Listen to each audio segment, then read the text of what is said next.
हमारा इतिहास यहाँ से जुड़ा हुआ है। हम सारे के सारे लोग अरब से चल करके यहाँ नहीं आए हैं, हम यहीं पे पले हैं, बढ़े हैं।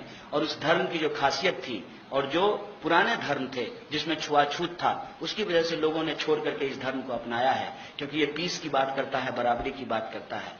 मस्जिद में जो है ऊंच नीच नहीं होता है। इस आधार पर हम इस धर्म को अपनाए हैं, इसको छोड़ करके हम नहीं जाएंगे। करके हम खुद को भी बचाएंगे और अपने जो है कौम को बचाते हुए इस देश को भी बचाएंगे। ये हमारी बुनियादी जिम्मेदारी है। अल्लाह के पास बहुत ताकत है, अल्लाह ताला हमारी रक्षा करेगा नहीं है।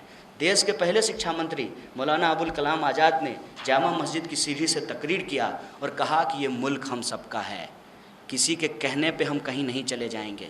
इस मुल्क की मिट्टी में हमारा भी खून पसीना है, हमारा इतिहास यहाँ से जुड़ा हुआ है। हम सारे के सारे लोग अरब से चल करके यहाँ नहीं आए हैं, हम यहीं पे पले हैं, बढ़े हैं। और उस धर्म की जो खासियत थी और जो पुराने धर्म थे जिसमें छुआछूत था, उसकी वजह से लोगों ने छोड़ करके इस धर्म को अपनाया है, क्योंकि ये पीस की बात करता है, बराबरी की बात करता है।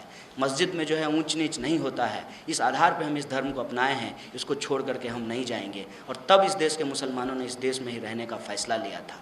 इतिहास आपको मैं याद दिला रहा हूँ कि इस देश के भीतर जब बंटवारा हो रहा था, एक तरफ हिंदू महासभा के सावरकर कह रहे थे कि देश को 2 हिस्से में बांट देना चाहिए, और दूसरी तरफ मुस्लिम लीग के मोहम्मद अली जिन्ना साहब कह रहे थे कि देश को 2 हिस्से में बांट देना चाहिए। और दोनों को अपने अपने धर्म से कोई लेना देना नहीं था, दोनों अपनी अपनी राजनीति कर रहे थे, अपनी अपनी राजनीति की दुकान चला रहे थे।